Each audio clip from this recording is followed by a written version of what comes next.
Les matins de France Culture, Quentin l'a fait.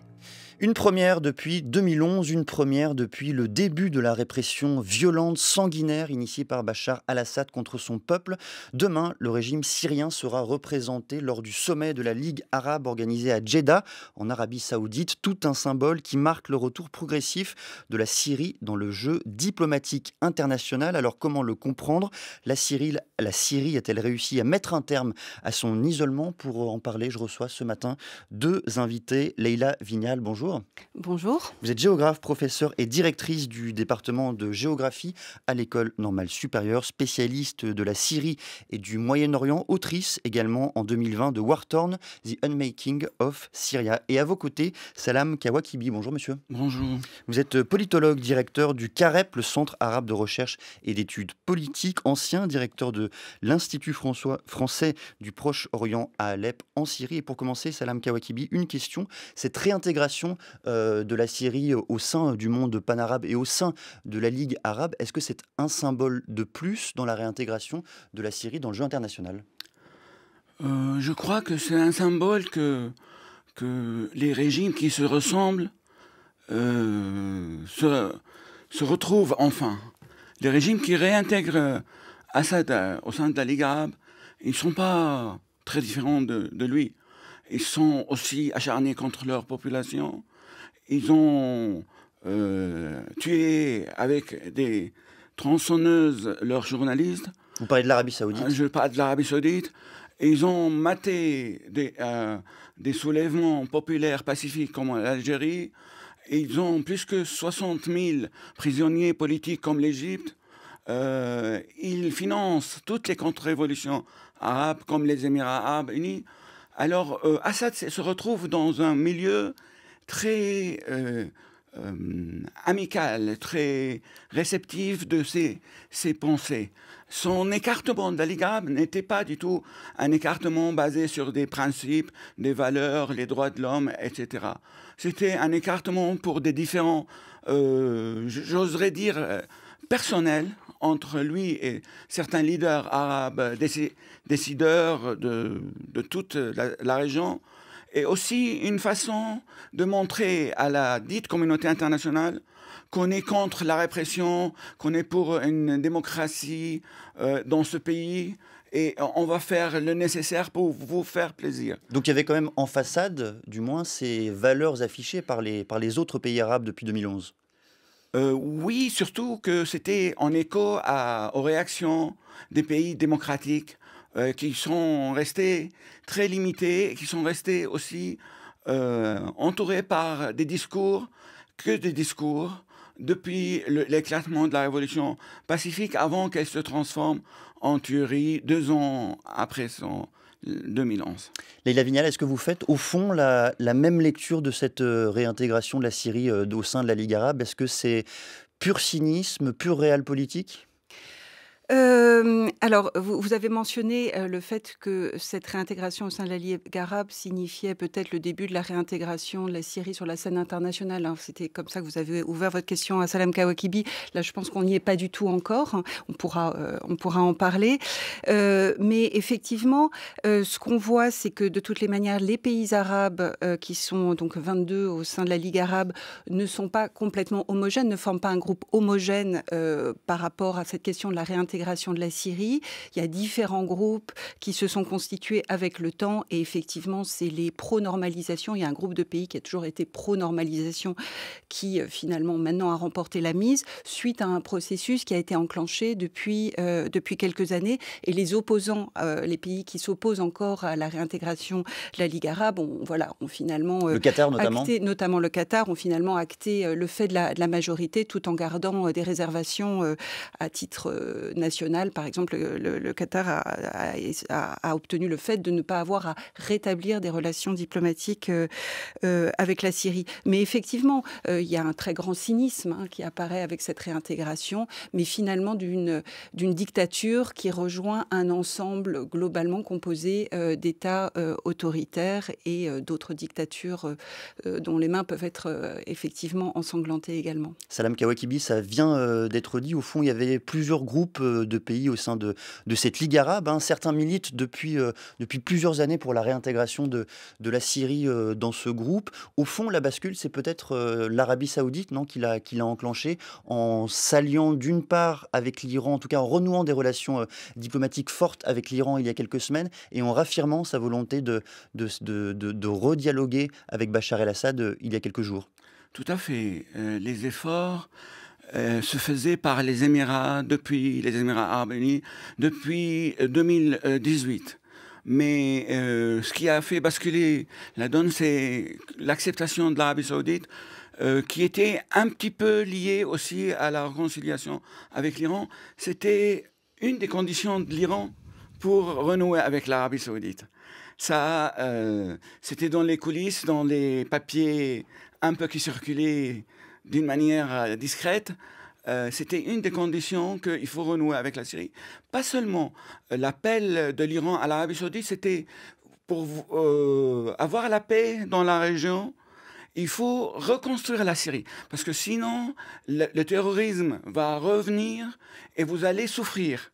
Donc maintenant, l'Arabie saoudite, malgré sa réconciliation avec l'Iran, elle a mis parmi ses conditions ou préconditions quand elle a négocié avec la Syrie, le fait de la nécessité d'éloigner l'Iran de la scène décisive syrienne, ce qui ne se fera jamais.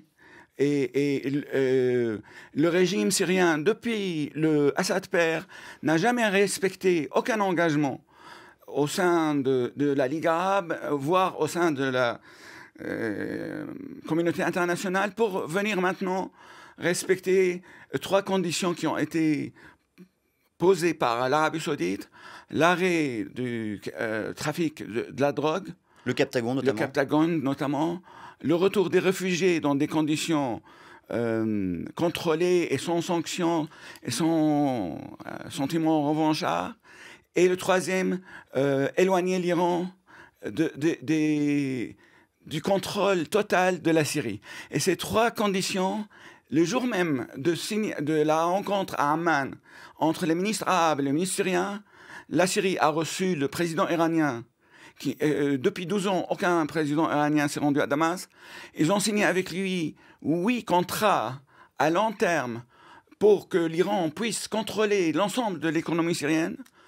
Ils ont en même temps envoyé des millions de cachets de Captagon en Arabie et en Jordanie. On parle du jour même. Et ils ont aussi arrêté des centaines de réfugiés syriens qui ont été renvoyés du Liban, ou bien pour les amener, notamment les hommes, au service militaire, ou en prison parce que c'était des anciens manifestants.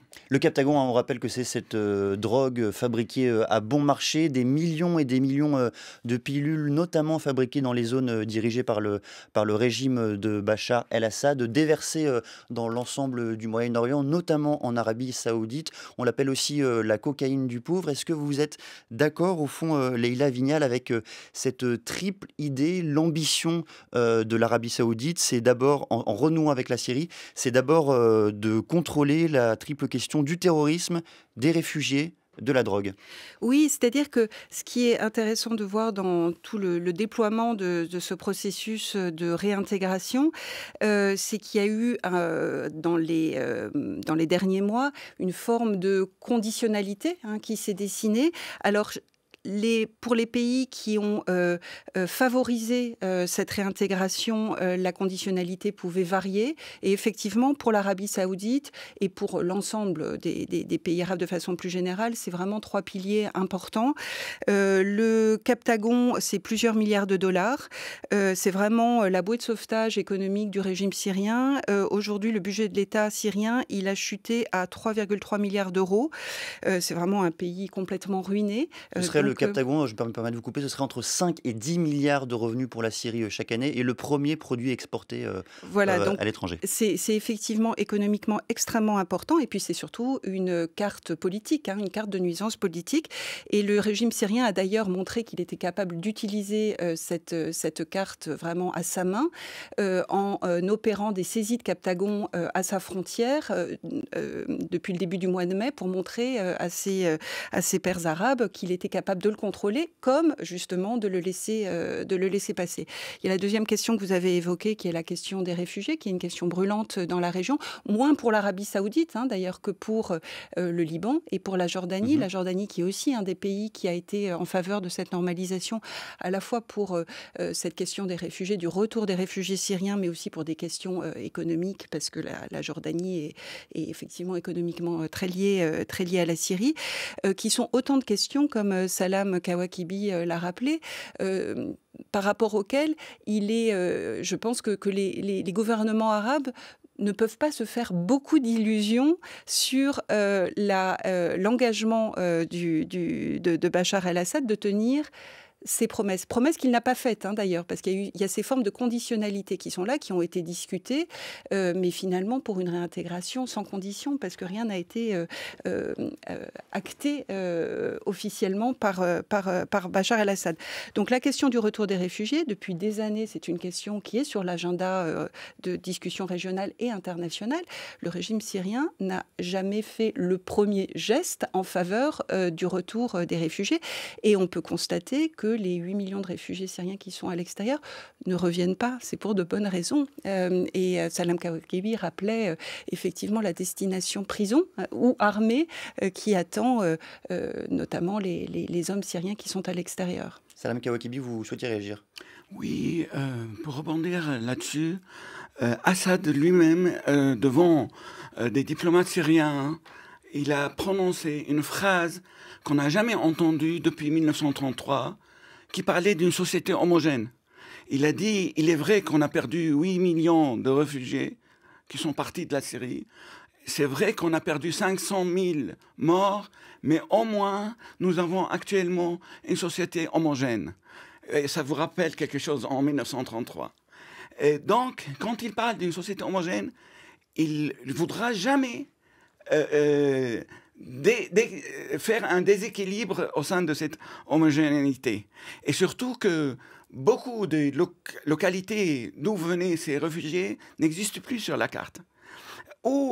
Donc, si, admettons, ces réfugiés, le régime va leur donner des garanties, les Arabes vont financer leur retour, mais ils retourneront où?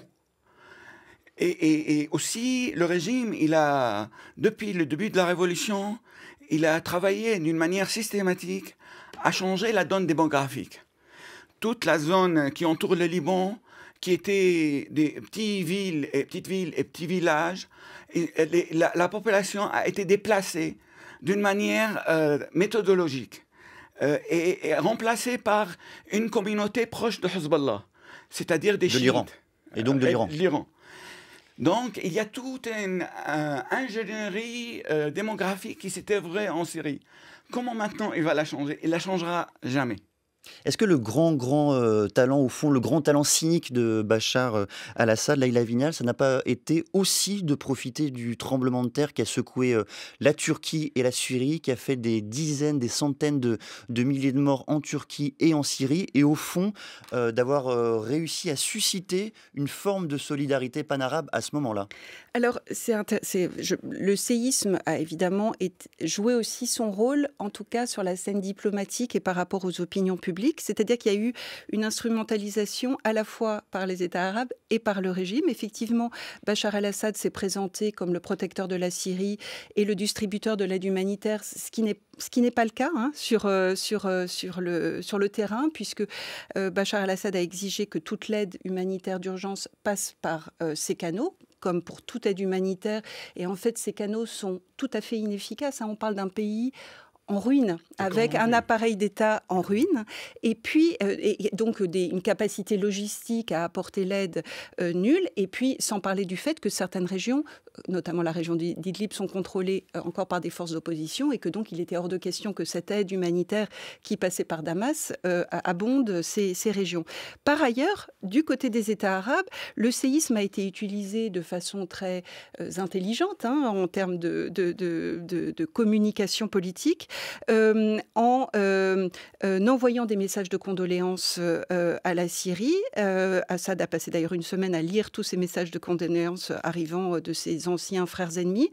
Et puis le séisme a permis une justification de ce mouvement multilatéral de normalisation via l'aide humanitaire. Il y a eu une espèce de course à la proposition d'envoi de biens, d'argent, une forme de solidarité en acte, etc., qui a permis, en tout cas dans le discours public, d'acter dans la sphère publique cette normalisation qui était déjà engagée, comme on l'a rappelé. Salam Kawakibi, sur le séisme, vous êtes d'accord au fond il y a eu un double opportunisme côté syrien et côté des autres pays arabes? C'était l'occasion par excellence pour les pays arabes qui entretenaient des relations sous la table avec le régime, notamment l'Arabie Saoudite et les Émirats et la Jordanie, de faire ça en public. Aussi, il faut souligner que l'aide humanitaire qui a été donnée au régime syrien, elle est partie dans les réseaux de la corruption très bien organisée en Syrie. Pour se dire, il n'y a pas eu d'aide humanitaire qui ont atteint les victimes, les vraies victimes, où la majorité de l'aide humanitaire n'est pas arrivée aux vraies victimes. On a trouvé beaucoup d'aide humanitaire avec les cachets des Nations Unies sur le marché noir, partout dans les villes contrôlées par le régime. Moi, je ne parle pas de diplomatie de séisme, je parle de séisme de la diplomatie. Et je crains que ça va dépasser les frontières des pays arabes pour atteindre l'Occident et bientôt les États-Unis. On parle beaucoup ces dernières semaines et particulièrement aujourd'hui de la réintégration de la Syrie au sein de la Ligue arabe, puisque je le rappelle, Bachar al-Assad participera demain à sa première réunion depuis 11 ans. Leïla Vignal, au-delà du symbole, quel est le poids aujourd'hui de la Ligue arabe? Est-ce que cette réintégration va donner un poids nouveau, réel à la Syrie? Alors, la Ligue arabe, il faut évidemment pas s'imaginer que c'est l'Union européenne. C'est une association politique qui a un certain nombre de programmes communs, notamment en termes d'éducation, etc. Mais c'est pas du tout un organe qui viendrait chapeauter une intégration régionale, économique, politique, en termes de développement. Donc, c'est un organe qui a dont les décisions sont finalement non liées à des applications. C'est plutôt comment on appelle ça, un forum de délibération assez impuissant. La Ligue arabe a réglé aucun des problèmes de la région. Donc c'est pur symbole selon vous? C'est plus pur symbole diplomatique? Alors c'est un symbole diplomatique. Alors ce qu'il y a, c'est que c'est plus qu'un symbole diplomatique quand même. Il faut imaginer l'État, l'état de l'opposition syrienne aujourd'hui suite à cette réintégration, et aussi le sentiment d'abandon accru que peut avoir la population syrienne qui a été victime du régime en voyant ce processus de normalisation. Mais effectivement, c'est un organe, la Ligue arabe, pour vraiment répondre à votre question précisément, qui n'a pas d'instrument politique particulier, mais c'est un signal très fort sur le plan politique et symbolique au niveau régional. Merci à tous les deux. On va poursuivre notre discussion sur la démarginalisation de la Syrie. Ce sera à partir de 8h15 avec vous deux, Leïla Vignal et Salam Kawakibi. France Culture, merci d'entamer votre journée à l'écoute de France Culture. Il est 8h.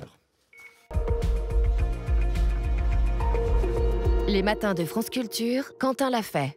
Demain, le régime syrien sera représenté lors du sommet de la Ligue arabe organisé à Jeddah en Arabie Saoudite. Tout un symbole. Et pour le comprendre, ce symbole, je reçois ce matin Leïla Vignal, géographe, professeure et directrice du département de géographie à l'École normale supérieure, ainsi que Salam Kawakibi, politologue, directeur du CAREP, le Centre arabe de recherche et d'études politiques, également ancien directeur de l'Institut français du Proche-Orient à Alep en Syrie. Et cette réintégration de Bachar al-Assad au fond à la Ligue arabe est d'autant plus impressionnant qu'en 2013, c'était l'opposition anti-Assad qui avait pu occuper le siège de la Syrie lors d'un sommet de la Ligue arabe à Doha au Dakar. Comment a réagi Salam Kawakibi, cette opposition à la réintégration progressive de Bachar al-Assad et de la Syrie officielle à ce mouvement pan-arabe?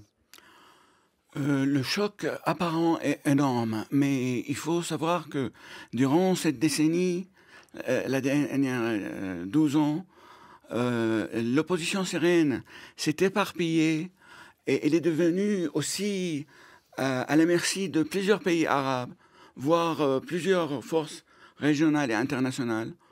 Ceux qui se retrouvent en Turquie, ils vont subir la décision du prochain gouvernement turc après les élections, et les tendances vont à la normalisation aussi entre la Turquie et le régime Assad. Ça veut dire l'opposition va se taire ou va quitter la Turquie. Aussi, vous avez des opposants qui ont été à la merci de plusieurs pays du Golfe. Et eux aussi, ils vont choisir l'exode vers des pays plus démocratiques pour pouvoir exprimer leurs opinions. Il n'y a plus d'opposition organisée, il n'y a plus d'instance de l'opposition qui a les moyens de réagir. Pour bien comprendre ce que vous dites, l'opposition notamment qui est installée à Doha au Qatar devrait quitter le pays selon vous dans les semaines qui viennent? Non, à Doha non, parce que le Qatar ne normalisera pas. Clarifier, oui. Non, moi je parle de l'Arabie Saoudite et des Émirats. Et de la Turquie peut-être. Tout dépendra des élections, parce que l'opposition syrienne, même si elle soutient au fond d'elle la démocratie en Turquie, mais en même temps, elle sait que les démocrates turcs, ils vont chasser 3 millions de Syriens de la Turquie. Alors ils préfèrent, contrairement aux intérêts peut-être de la Turquie, que Erdogan continue à diriger le pouvoir, parce qu'il a une position beaucoup plus modérée à l'égard des réfugiés syriens, qui dépassent les 4 millions quand même en Turquie. Maintenant, le risque, c'est que les pays arabes qui réintègrent la Syrie au sein de la Ligue et ils vont relancer la coopération, notamment au niveau de la reconstruction, arrivent à convaincre leurs alliés occidentaux de faire du même. Et là, ça va être vraiment... je crois que ça va être très difficile, notamment après le vote du Congrès américain il y a quelques heures d'une résolution qui sanctionne toute normalisation avec le régime syrien. Et aussi,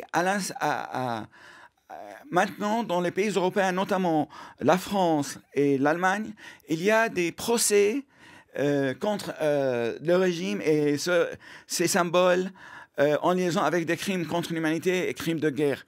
Ça va être vraiment très difficile, très paradoxal que ces pays occidentaux renouent avec le régime syrien. Mais rien n'est impossible en politique. Leïla Vignal, cette démarginalisation de la Syrie de Bachar el-Assad, est-ce que ça correspond, selon vous aussi, à un effacement progressif à venir, presque fatal, de l'opposition syrienne ? Alors je ne sais pas si l'opposition syrienne, elle est en position de grande faiblesse, mais depuis le départ, on est vraiment dans des ordres politiques tellement différents. Est-ce que c'est le coup de grâce, je voulais dire en un sens? Voilà. Est-ce que c'est le coup de grâce? Je ne saurais pas lire dans l'avenir, mais je veux dire, ce qu'il faut bien comprendre, c'est qu'il y a 8 millions de Syriens qui sont à l'extérieur, qui ne sont pas tous dans l'opposition. Et vous me posez la question de l'opposition politique. Salam a bien décrit le fait qu'elle est très fragmentée. Elle a été à un moment unifiée. Elle a raté son moment d'unification dans des conditions évidemment quand même assez hostiles. Ensuite, il y a 8 millions de Syriens dans le monde, essentiellement dans la région, aussi dans les pays occidentaux, c'est-à-dire plus d'un tiers de la population syrienne de 2011. Cette Syrie de l'extérieur, c'est aussi la Syrie. Enfin, il faut peut-être aussi comprendre la Syrie en dehors de ses limites, en dehors de son territoire classique. En dehors de son territoire. C'est une diaspora extrêmement importante qui est structurée par des réseaux de solidarité, par des réseaux économiques, par des réseaux culturels, par des réseaux politiques, dont une partie est installée dans les pays démocratiques. Et on voit bien la façon dont les personnes qui composent cette diaspora se réorganisent avec les instruments aussi qui leur sont offerts dans les pays démocratiques. Et Salam Kawakibi mentionnait ces saisines des tribunaux européens qui sont faits au titre de la compétence universelle. En France, tout à fait récemment, en avril-mai, un tribunal a effectivement reconnu la capacité des tribunaux français à se saisir de crimes de guerre perpétrés en Syrie au titre de cette compétence universelle. C'est ce genre de combat que raconte le magnifique documentaire Les âmes perdues de Stéphane Malter et de Garance Lequen qui est sur nos écrans actuellement. Et qu'on a reçu à France Culture et dont France Culture est partenaire. Parfait. Et qui est un très très beau documentaire, très important. Et voilà, et qui montre que les recompositions de l'opposition, elles sont multiformes et elles utilisent aussi ce nouveau contexte de cette diaspora de guerre. Je voudrais qu'on revienne un instant, on l'a évoqué dans la première partie de cette discussion sur le Captagon, cette drogue bon marché, facile à fabriquer, facile aussi à faire circuler au Moyen-Orient, tant les frontières sont devenues poreuses, notamment autour de la Syrie. Salam Kawakibi, est-ce que la Syrie, comme on l'entend, comme on le lit parfois, est-il devenu un véritable narco-État ? Tout à fait, tout à fait. Déjà, la Syrie a contribué, avec l'appui de Hezbollah libanais, à développer le trafic entre l'Amérique latine et l'Europe. Il faut savoir que le réseau de Hezbollah en Amérique latine est très, très développé au sein de la diaspora libano-syrienne qui se trouve là-bas. Mais aussi, la Syrie, elle a toujours été pas du tout une force politique ou une force militaire réelle, mais elle avait toujours la force de nuisance. Alors ça fait partie de cette philosophie. La force de nuisance, c'est toujours faire des petits coups par-ci, petits coups par-là, 2 attentats à Paris pour faire pression à Mitterrand, qui va se rendre à Damas en 84, presque présenter ses excuses auprès des autorités syriennes parce que la Syrie avait assassiné l'ambassadeur de France à Beyrouth. C'est le surréalisme de la politique, notamment dans les pays démocratiques. Et là, la nuisance, quelle est-elle? C'est de dire aux voisins syriens, à la Jordanie, à l'Arabie Saoudite, aussi en partie au Liban et à certains pays du Golfe, de dire, voilà, j'ai la capacité de rendre une part de votre population dépendante au Captagon? C'est déjà fait. Les problèmes du Captagon en Arabie Saoudite sont des vrais problèmes. Parce qu'il faut savoir que l'Arabie Saoudite, ce n'est pas les Émirats ni le Qatar. L'Arabie Saoudite, c'est un pays riche, mais avec une forte population pauvre. Et il y a une discrimination extrême au sein de la société saoudienne. Et le Captagon, c'est la cocaïne qu'on trouve à Dubaï. En Arabie Saoudite, c'est plutôt le Captagon. En Jordanie, avec la pauvreté, les camps de réfugiés, que ce soit palestiniens ou syriens, aussi ça circule fortement.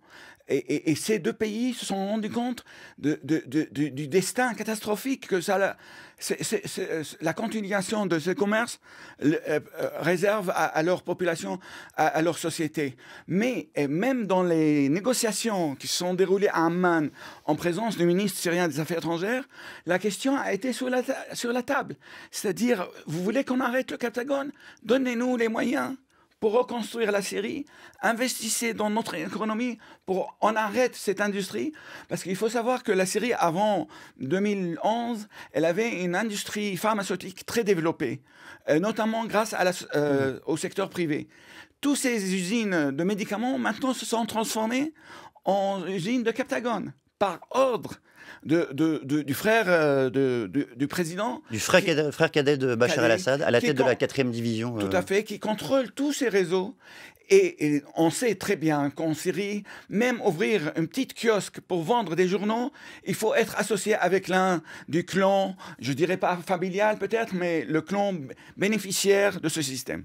Leïla Vignal, quel rôle joue, on a commencé à le dire un peu, mais quel rôle joue justement le Captagon dans les négociations? Vous parliez tout à l'heure de conditions, dans les négociations avec les autres pays arabes pour la réintégration de la Syrie sur la scène internationale.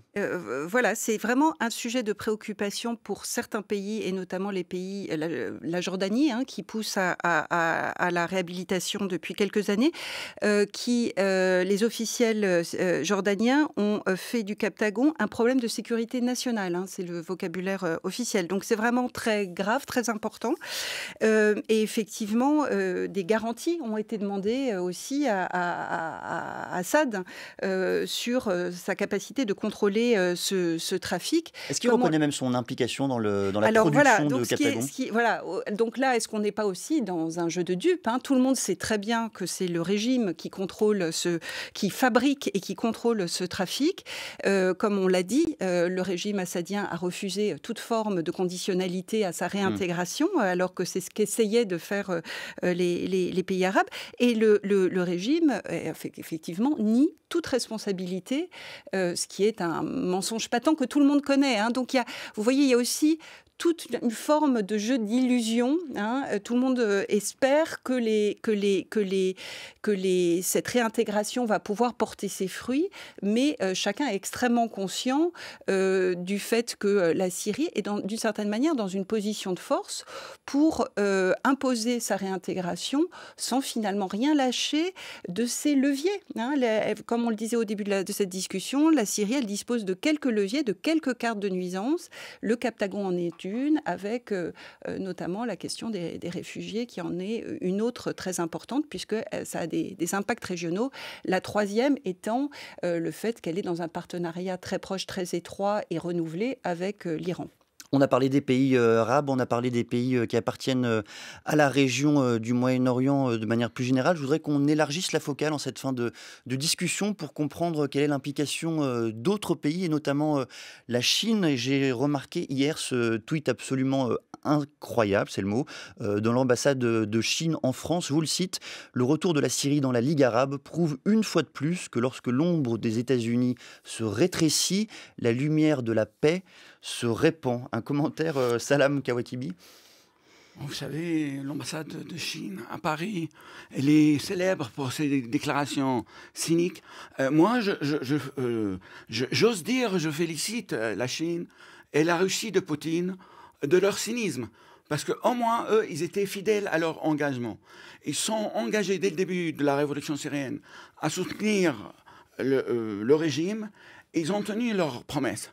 Contrairement à tous les amis du peuple syrien qui se sont réunis en juillet 2012 à Paris pour dire que la Syrie, le peuple syrien, la démocratie, les droits de l'homme, tout ça s'est tombé à l'eau, et on a sous-traité la Syrie par une décision de Obama en 2013 à la Russie.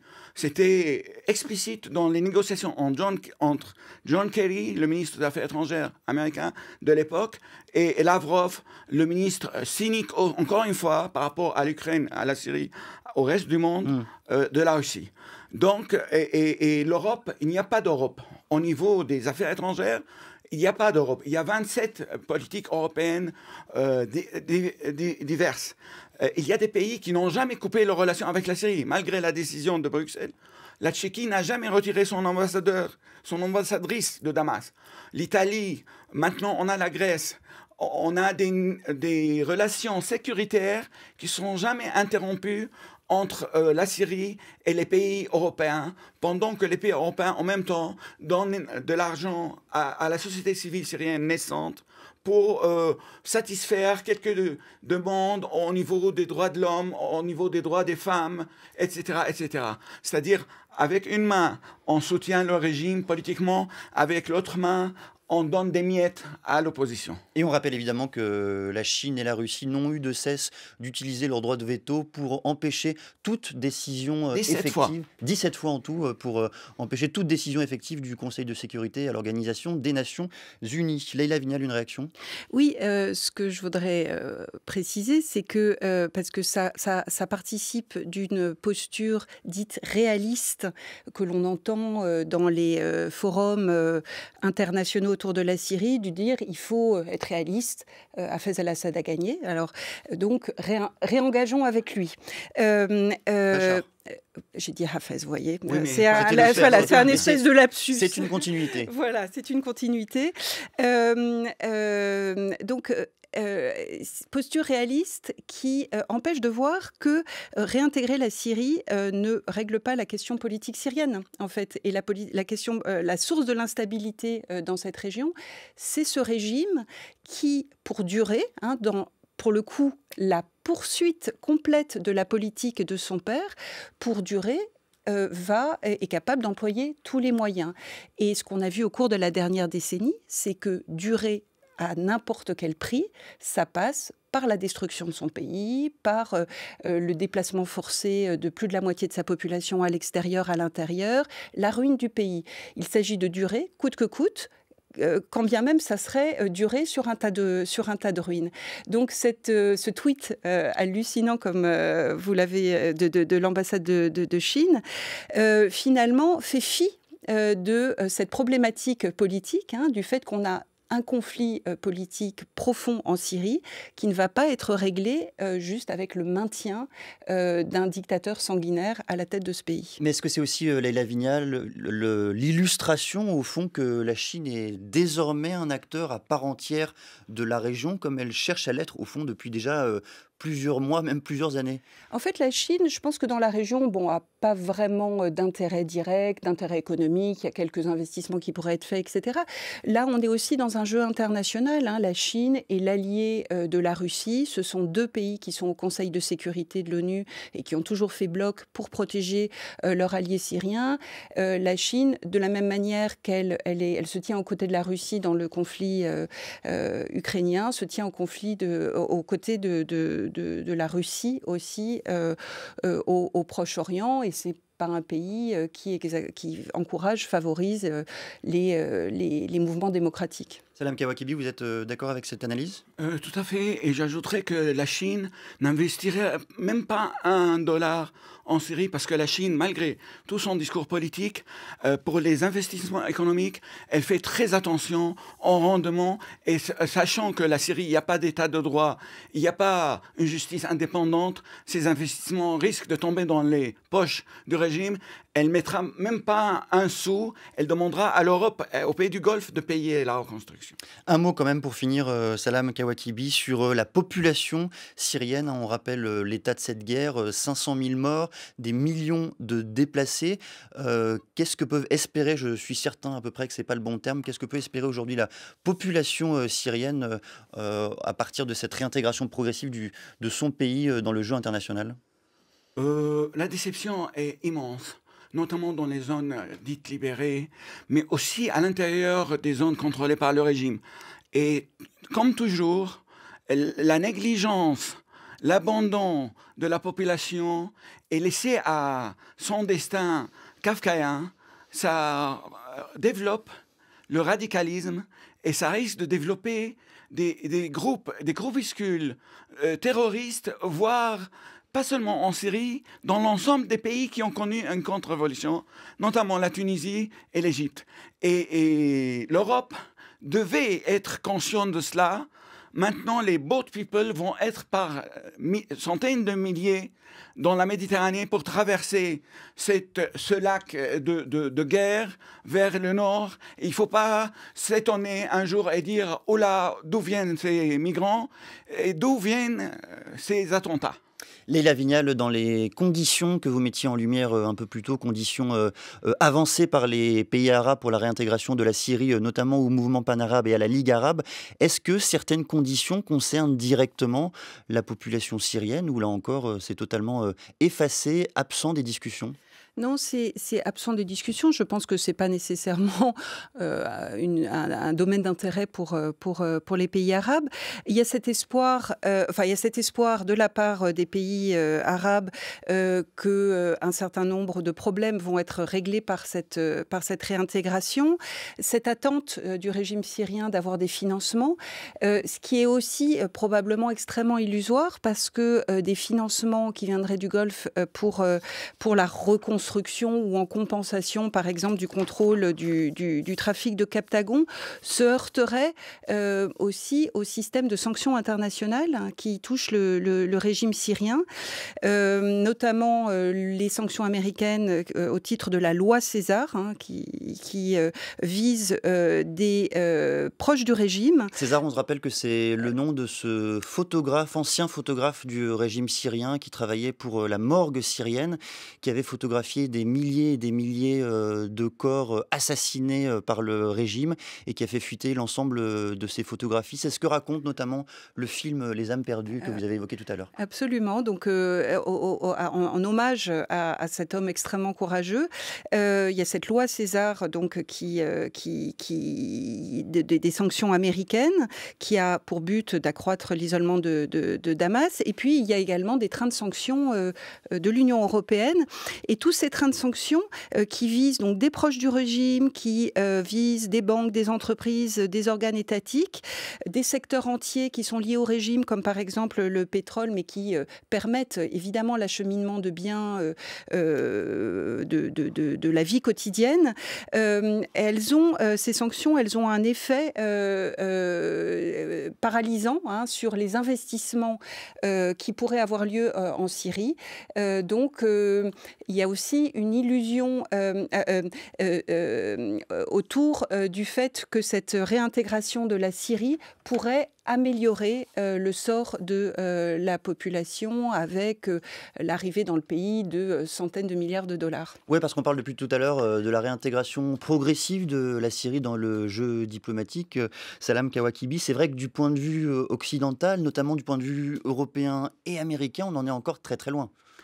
On est très loin peut-être du côté américain, mais je crains qu'il y a des efforts, notamment des pays comme les Émirats et l'Arabie saoudite, au sein de leurs alliés européens, pour renouer, au moins au niveau diplomatique, et de participer à cette reconstruction. Mais quand même, c'est pas pour... ils vont attendre notamment les résultats de cet accord entre la Ligue arabe, entre les pays arabes et la Syrie, pour voir si la Syrie va accepter de faire quelques concessions. Aujourd'hui, il y a des demandes à l'Arabie saoudite pour qu'elle intervienne auprès du régime syrien pour libérer quelques centaines parmi les centaines de milliers de détenus. Faire un geste, ça ne sera pas fait parce que, comme je vous ai dit, le régime syrien ne compte pas du tout sur le retour des pays arabes tant qu'il y a là l'Iran et la Russie qui continueront à le soutenir, à exploiter ses sources aussi, parce qu'il faut savoir que le phosphate, c'est dans la main des Russes, que les ports aussi, ils ont été loués à la Russie pour 90 ans, même si une société française rêve de prendre les ports syriens et les investir dedans, mais c'est un rêve, c'est comme la carotte qu'on donne aux dupes. Merci beaucoup à tous les deux d'être venus mettre la lumière ce matin sur cette situation à la fois tragique et faite d'un cynisme éprouvant. Leïla Vignal, rappelle que vous êtes géographe, professeure et directrice du département de géographie à l'École normale supérieure, spécialiste de la Syrie et du Moyen-Orient. On recommande votre livre paru en 2021 intitulé War Torn, The Unmaking of Syria. Et Salam Kawakibi, vous êtes politologue, directeur du CAREP, le Centre arabe de recherche et d'études politiques, ancien directeur de l'Institut français du Proche-Orient à Alep. Vous écoutez France Culture, il est 8h44. France Culture. L'esprit d'ouverture.